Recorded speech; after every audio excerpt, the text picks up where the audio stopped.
These highlights from The Living Planet make it look as if it's easy to film nature. But it's not. It's a tricky business because polar bears, given half a chance, would like to eat cameramen. The trouble with nature is it doesn't know when it's meant to be collaborating. Whales lead a very private life to which filmmakers are not invited. And birds just don't see any point normally in flying alongside a car full of cameras. So the makers of The Living Planet had to use all their natural low cunning and perseverance in order to play nature at its own game. This is the story of how it was done, how some things went wrong, but most things eventually came right.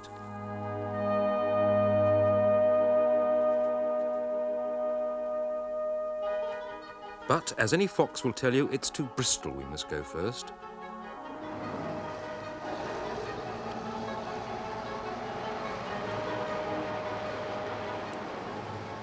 Foxes now flock to Bristol from all over the country, hoping to be talent spotted and given their own TV show.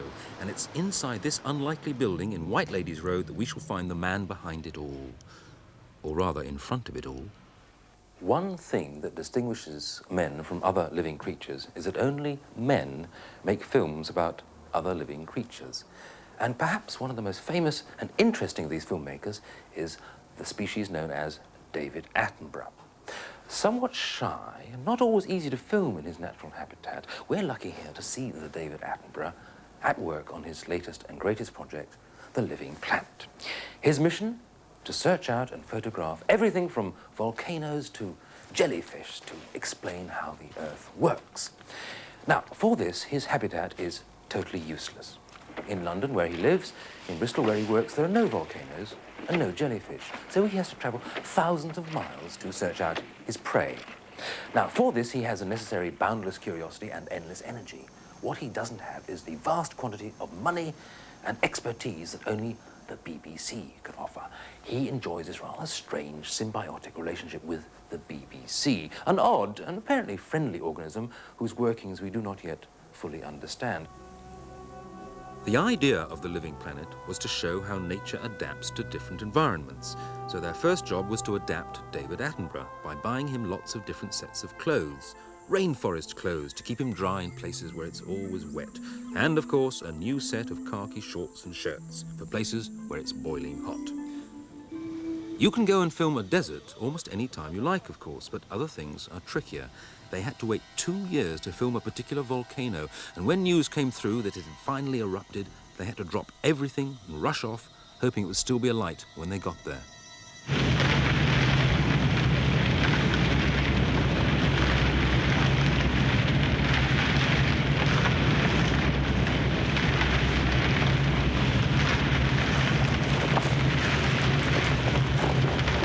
It seems to me, I don't know if it does to you, that there's a danger with nature films, that they come over as so smooth and professional. I mean, things happen on cue so much of the time.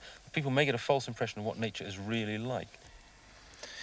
Yes, and that, in a sense, is a sort of the artifice of making films, because all writing and all filmmaking and all recording is artificial, because you are trying to give a person through artifice, the viewer through artifice, the impression that the camera is not there.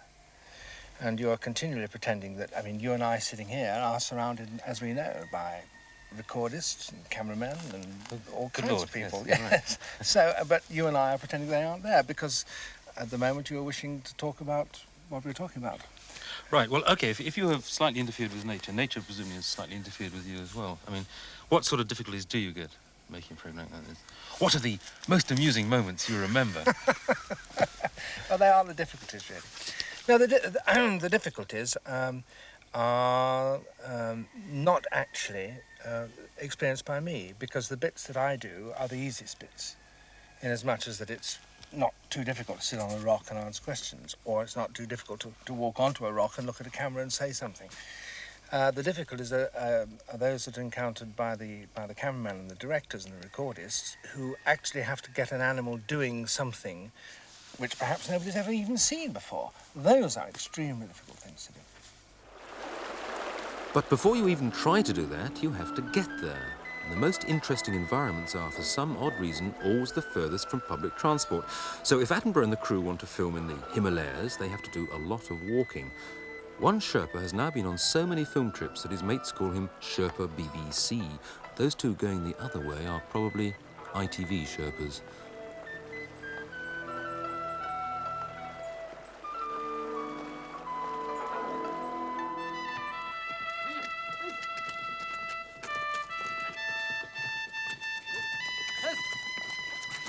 In Algeria, where they had to walk for several days to find some ancient cave paintings in the middle of the desert, there are no Sherpas, but there are mules. The man with the big rucksack is a junior producer. The man with the small rucksack is a senior producer.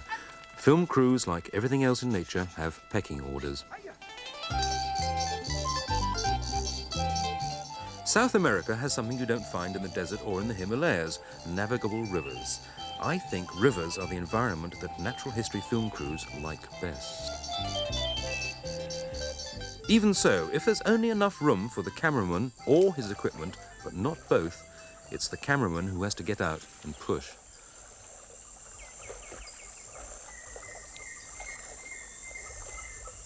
These natives waiting on the far shore have an old legend which says that one day their god will come back to them, and he will be pushing an inflatable rubber dinghy across the river. When he gets out, he will approach them and he will say the magic words, "Hello, I'm Hugh Maynard from the BBC. Have you seen a film crew anywhere?"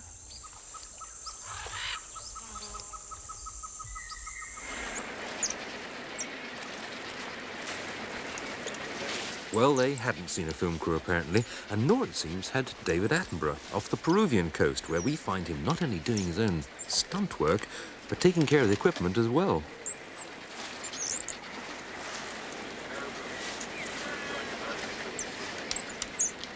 Pull real hard.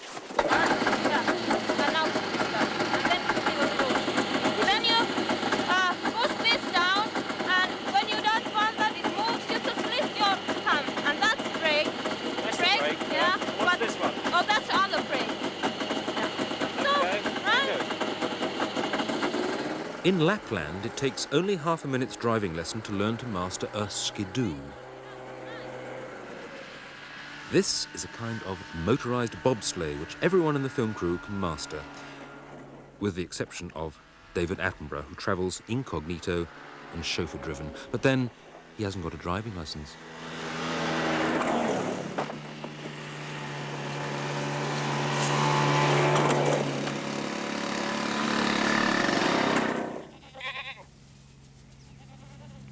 The most ambitious trip taken by any of the teams was to the remote part of the Sudan, where the main runway was nibbled flat just in time. There was no other way of getting here than by hiring a plane. There are simply no roads anywhere around, and if you did try to drive across country, you'd hit floods.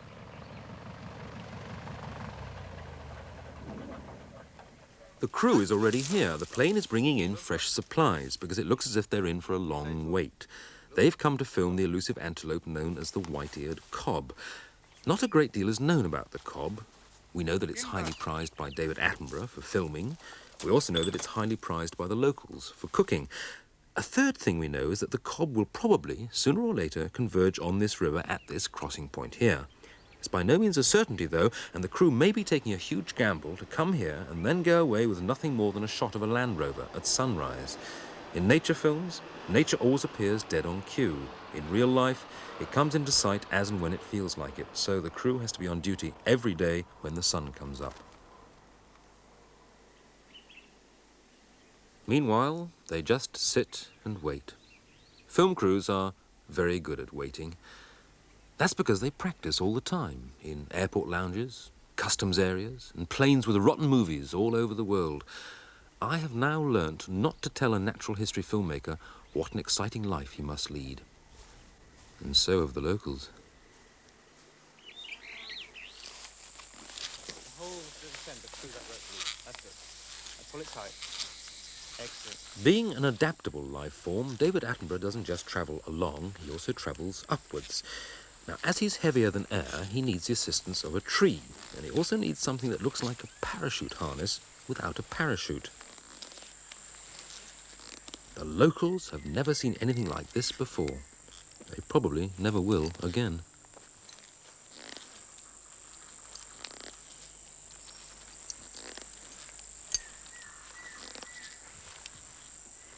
Meanwhile, back in the Sudan, no sign of the Cobb, so we've time to look at a balloon.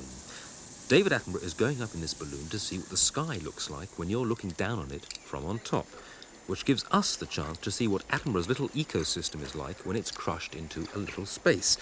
Into a large laundry basket, they have to squash the cameraman, the soundman, the assistant cameraman, the man with the sandwiches, and Attenborough himself. Oh, and the pilot too.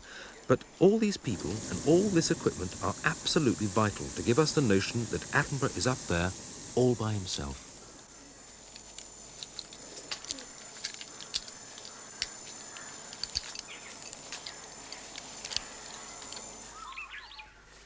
Back in the Sudan, the news is that the Cobb have finally been sighted, coming more or less in this direction. Cameraman Hugh Maynard is up before the sun, as usual.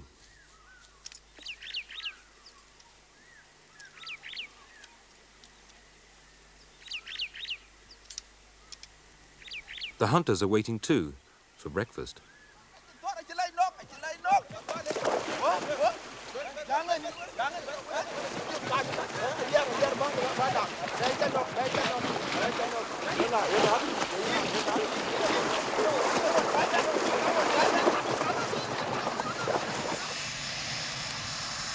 And at the top of the transport scale, a plane which can simulate zero gravity. NASA use it for training astronauts, but they lent it to the Living Planet for the program about life in the skies. Zero gravity can only be simulated when the plane is diving near vertically, which is why there's no furniture inside. It's also why the plane is known in the trade, I'm afraid, as the Vomit Comet.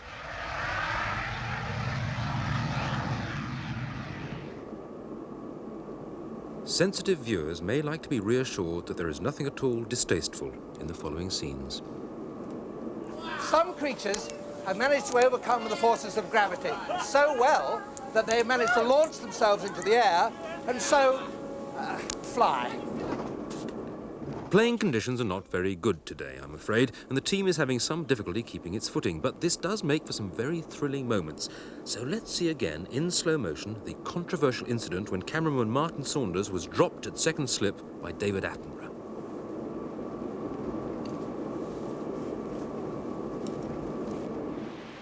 But this is what Martin chose to go off in when he wanted to film whales coming up to feed. Of course, when you're out on a ship, you don't know exactly where that's going to happen.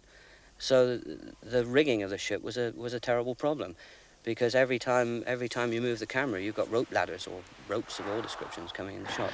So the way we got over that was to actually film it sat on the end of the bowsprit, and it gave a 180-degree angle of view, so you could immediately swing and get the camera pointing in the right direction.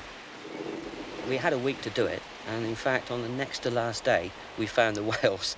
And fortunately, it was in a rather ideal situation, because the sea was mirror calm, and there is a problem seeing things happening underwater and trying to show something that's happening underwater from above the surface.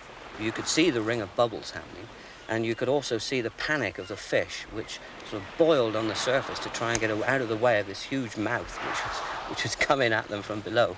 And so there's this sort of boiling effect on the surface of the sea, and then the whale comes straight through the middle of it.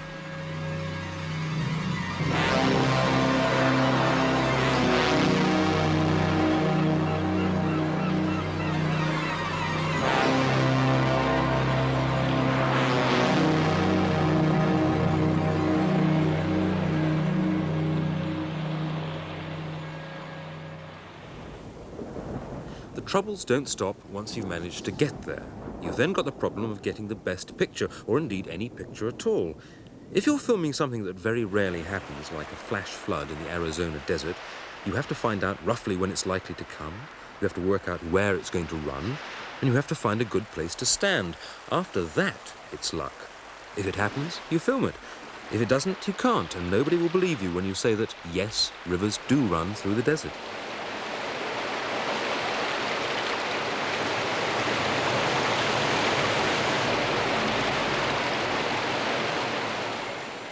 In the rainforest, it's always wet. Easy to film, you might think, but ask yourself this simple question. How would you set about getting a moving shot of the forest like this? Well, it's easy, really. You tie yourself to a rope and throw yourself off the top of the highest tree, making sure first you have a friend tied to the other end. Then, when he's got to the top, you ask him to throw himself off so that you can go up filming. The only snag is that at the end of filming for the day, one of you is stuck at the top of a tree. And as if things weren't tricky enough, you might find yourself asked to get as close as possible to the biggest lizards in the world, the Komodo dragons.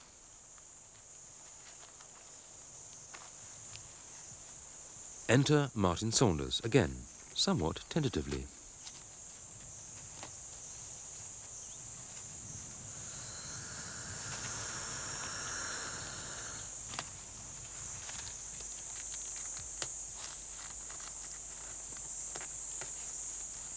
This is what it looks like from up here, but what does it look like from where Martin is?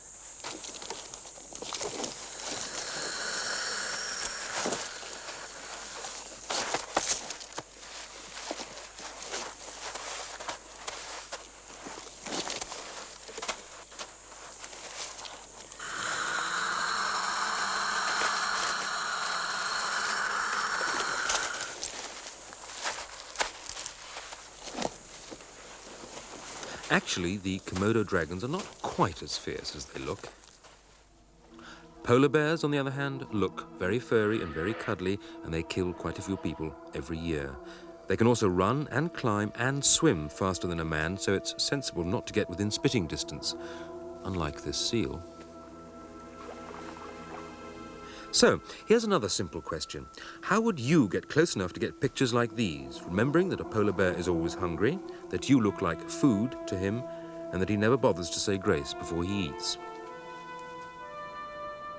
Well, in Canada, scientists have discovered the ideal place for observing polar bears. It's a cliff top, from where they can look down on the snow and ice below where the bears live. Down below, the bears can look up at the scientists, hoping one of them will venture down one day and become supper. This is called ecology. The scientists have even constructed a lavatory with a door containing a bear-shaped observation hole, so that one cameraman can sit inside in comfort and safety, while the rest form a queue outside. But Hugh Miles, the BBC cameraman, has a problem. From up here, his zoom lens can turn a distant dot into a recognizable polar bear, and coming this way. But it's not close enough to satisfy him. So what does he do? Well, he does something that no sane man would ever do and goes to the bottom of the cliff till the bear is only 25 yards away. And then, like an idiot, he unscrews his flask of hot soup, which the bear suddenly smells. And if the bear hadn't got somewhere better to go to, our film at this point would turn into a tribute to the late Hugh Miles.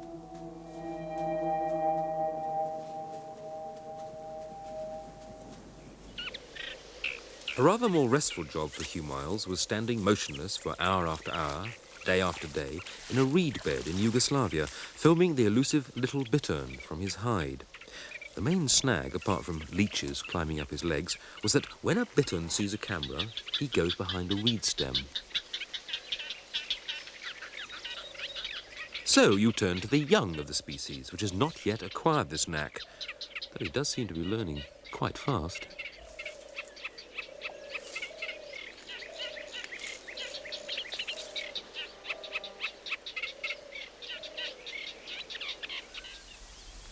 Cameraman Neil Rettig's problem was to find out how to film a rhea, a bird very like an ostrich.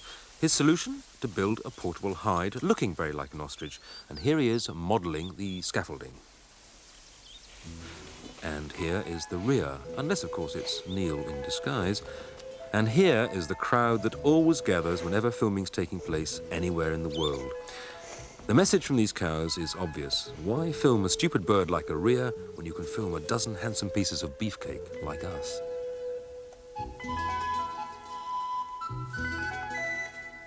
And if you try to film the rhea's nest, the message is similar. Why bother with eggs when you've got a handsome armadillo willing to stride through them with all the confidence of Delia Smith among the omelettes?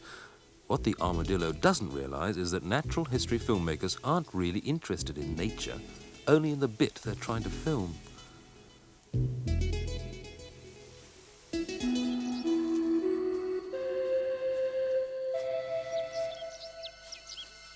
The strange creature with the snout like an Italian handbag is an anteater. The strange creature with earphones and a snout like a mine detector is a human being called Dickie Bird, who is a sound recordist, and together they're engaged in the strange ritual dance called getting some background noise.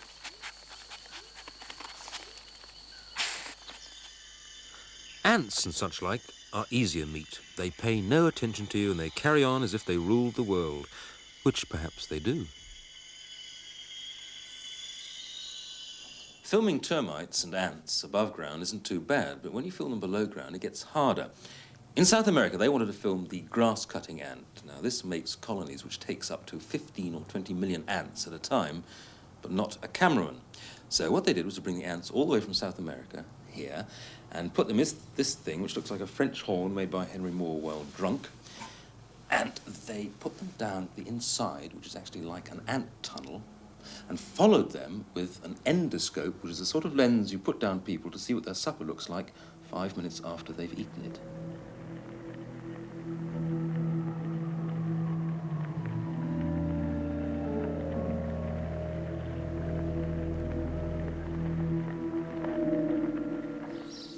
Believe it or not, more trouble was taken over these little goslings than any other creature in the living planet. From the moment they were born, they were destined to grow up and be in it. They are red-breasted geese, and their mother is a goose, but they don't know that. They think their mother is Mrs. Rose Eastman, and at the moment they think she's just a pair of red gumboots.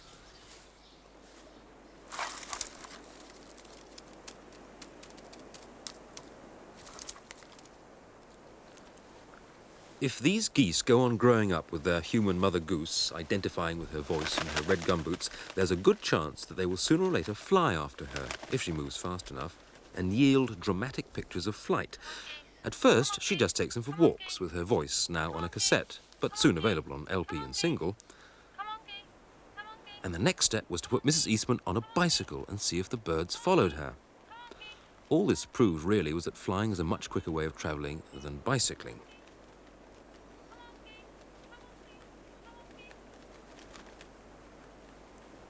So then it was on to the final crucial stage in which Mother is put in a car, sticking out of the top like the Queen, together with a cameraman.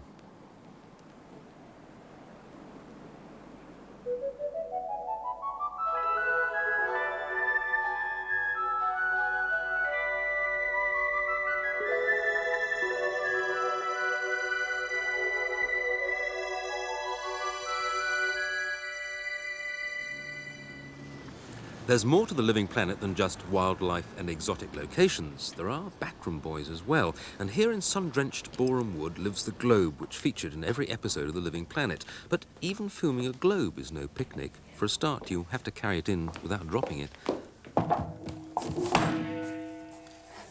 Maggie, is this really the best of all possible worlds? I mean, if you were in a BBC satellite looking down, would the Earth look like this?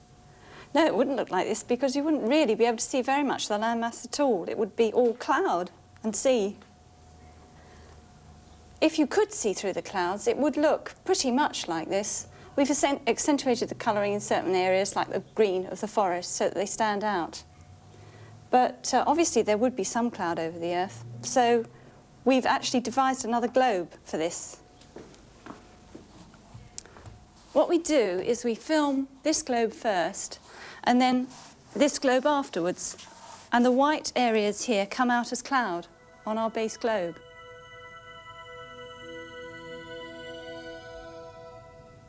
Filming the globe turning is a bit like walking around Britain wearing bedroom slippers. Very slow and very boring. To turn the globe completely once, you have to turn that handle 5,000 times and let the camera click over once with each turn of the handle. In other words, it turns far slower than the real thing. And people wonder why TV programs take so long to make. Another problem arose with the filming of the bottom of the Pacific Ocean. The problem is quite simple. It can't be done.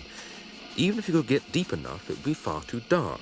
So The Living Planet built its own Pacific seabed here in Britain, with materials imported directly from the real ocean floor and from the real mountains at the bottom of the real Pacific.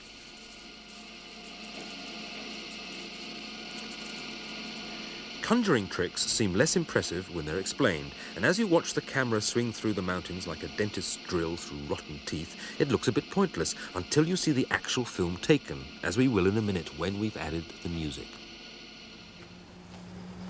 This is Maida Vale, once a roller skating rink and now the habitat of the BBC Radiophonic Workshop.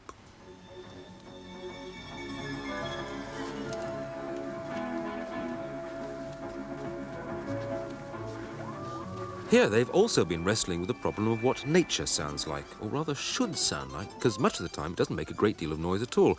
So they've asked composer Elizabeth Parker to invent enough sound to go with 12 Hours of Nature, and they keep her locked up in one of these little cells.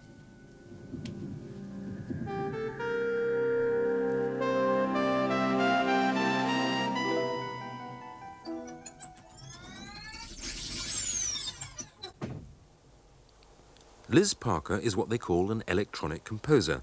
I think this means she has to be plugged in before she can work. Liz, I find it very hard to believe that in this, what you call a music studio, there's actually enough resources to produce music for 12 programs. I mean, I don't even see a musical instrument lying around. So what have you got here? Well, my most basic piece of equipment is a synthesizer. And I've got 3 of those, so they provide the basis for the music. I also have various devices through which I can manipulate sounds off the synthesizer, or natural sounds.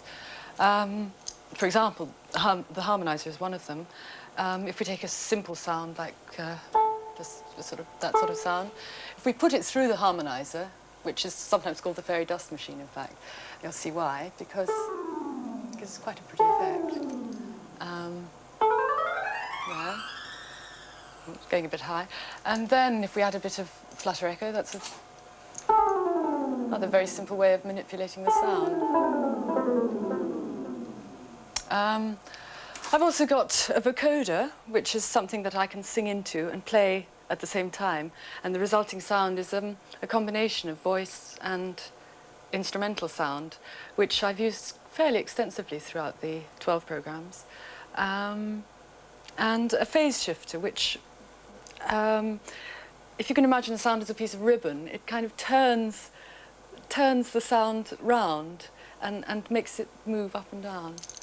No, I can't imagine that. Then, of course, apart from all that, I have all the natural sounds that I've used very extensively. The bottles? Even the bottles, yes. What I do with those is to process them through a computer here, and the computer puts them back onto the synthesizer as a natural sound. If I just call up this particular sound, there's it. Well, that's actually got harmonizer on as well. Now that is actually the sound of a bottle, me blowing across a bottle, and you can see it becomes a musical instrument. One can do the same with the bells, that bell up there.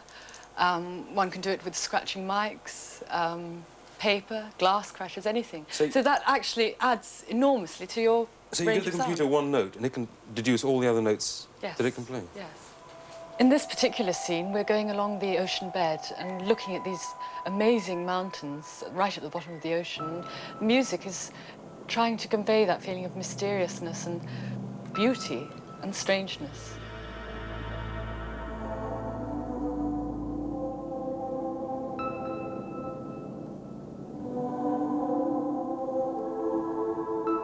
Don't forget, viewers, this is the very same dusty studio floor we were looking at just now. So much for big effects, but what about music for tiny things? A particular example I can think of was the leafy sea dragon, which I actually used a couple of combs to create a sound on it. It has little fins that waggle around while it's underwater, and although they don't as such make a noise, I created a sound for them using these 2 combs.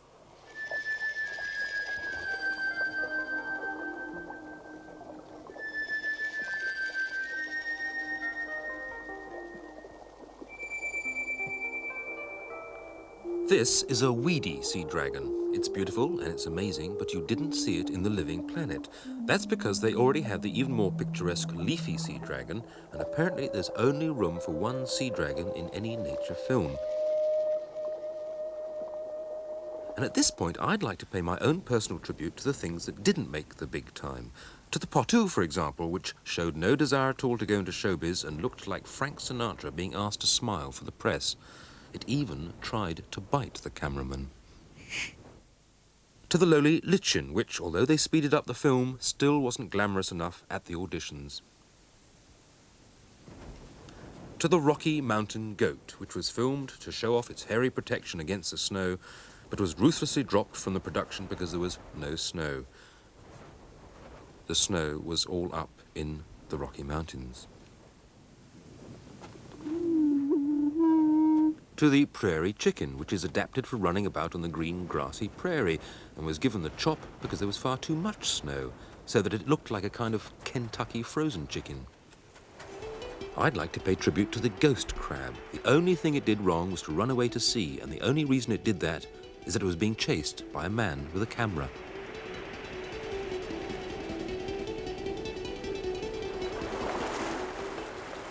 I feel sorry for the owls in the Arizona cactus. They weren't allowed into the desert sequence because that was switched to the Middle East, and there are no cacti there, so no owls. I feel sorry above all for the most beautiful butterfly taking off in slow motion, dropped because the cameraman hadn't focused the camera. Nobody ever drops the cameraman, of course. They keep everything he does. The cameraman is afraid of only one life form in nature, the editors. The pack leader of the editors is Andrew Naylor. Andrew, you've been sitting for 2.5 years now, locked away in this small cutting room in Bristol, while the cameramen are having a great time abroad and sending back their film to you, which is all up there, I noticed, about 100 hours worth? Yes, even more than that. Well, the thing that surprises me is that all film you're not using, which suggests that you're looking for something that's not always there. What are you actually looking for as an editor? Well, unlike drama filming, where the shots are tailor-made to fit a script, animals can't read a script. So I rely heavily on the cameraman, give me enough coverage of an animal, perhaps 25 times as much film as I need, in order that I can find shots in there that will cut together to produce a nice, smooth flow. Well, sometimes you must find that they just haven't done the stuff. I mean, you can't send them back to the rainforest to do it again. What do you do then? Well, sometimes they have problems, and that's what makes my job more interesting, really, sorting out those problems. We do have ways of doing that, so that unlike the cameraman's job where his results are shown on the screen, you shouldn't really see what I've done. I hope you appreciate it at the end, but the results should be nice and smooth and easy to watch. Well, I suppose I ought to ask you what strange bit of nature you've got up on the screen today. You might recognise this one.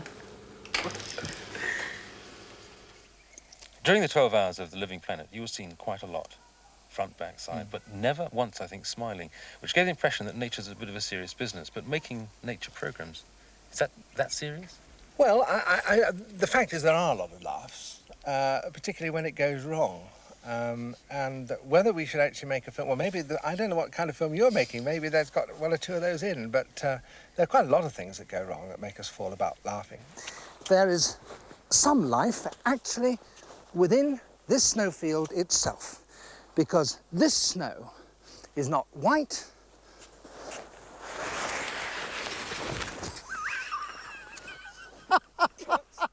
and this is perhaps the most extremely adapted of all New Zealand's island living forms. This is the kakapo. What David doesn't realise, I think, is that nature may now be starting to adapt to him. Watch this kakapo listening very carefully to what David is saying. Above all, watch what it does when David says the words, "sit still." It has lost its powers of flight. Indeed, its only defence is to sit still, which is how I can approach it so closely here. The second feature it has is that it is a giant.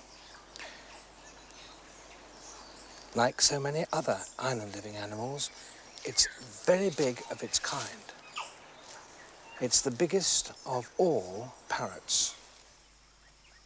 Or look at this animal, a male black sable. See it present its profile to the camera and back again. As soon as it's sure it's being filmed, what does it do? It goes behind a bush, or as we'd say, into its dressing room, and then does a lightning-quick change act, and with a great theatrical flair that any Attenborough would envy, comes out again as a brown female sable. Even a supposedly remote and deserted river in South America can show off and play up to David Attenborough. It's bigger, it's broader, and its waters contain not only sand and gravel, but are rich with nutrients that have washed in from the vegetation that covers its banks.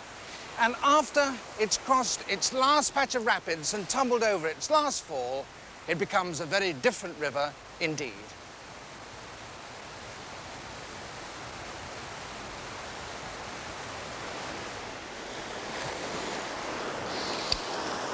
Every wave of every tide stirs the surface of the sand.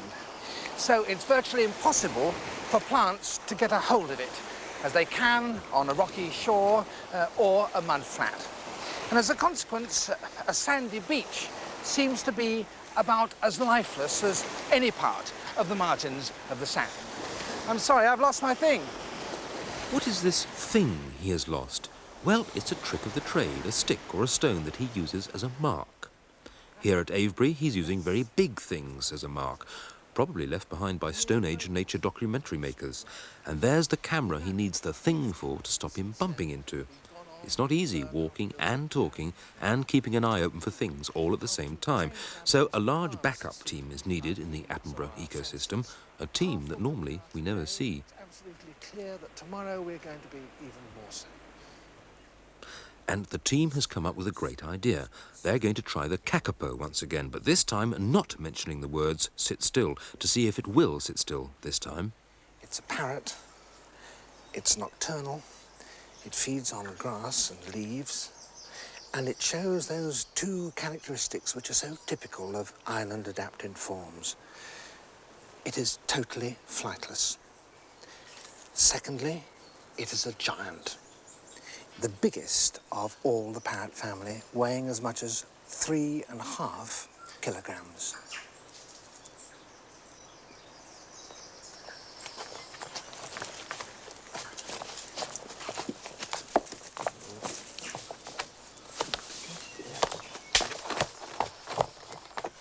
One last question, because in fact the rock you're sitting on is about to go up with a big bang. Yes. I must get a question. I knew it was a joke rock, yes. Is it this place here in Jordan is the last location that you're doing for the series after 3 years? What now? I've no idea. Well, I mean, I've got one or two ideas of the programs that we might do, but actually, truthfully, I haven't really thought about them, simply because after this, this has so obsessed all of our minds for so long that it's very difficult to see beyond it. Well, that's enough, I think. If we could explode the rock now, please. Oh, cut! The rock hasn't gone off. And so, all over the world, scarcely able to believe that the living planet is really finished, nature is going back into the bush, knowing that one day, surely, David Attenborough will be back again.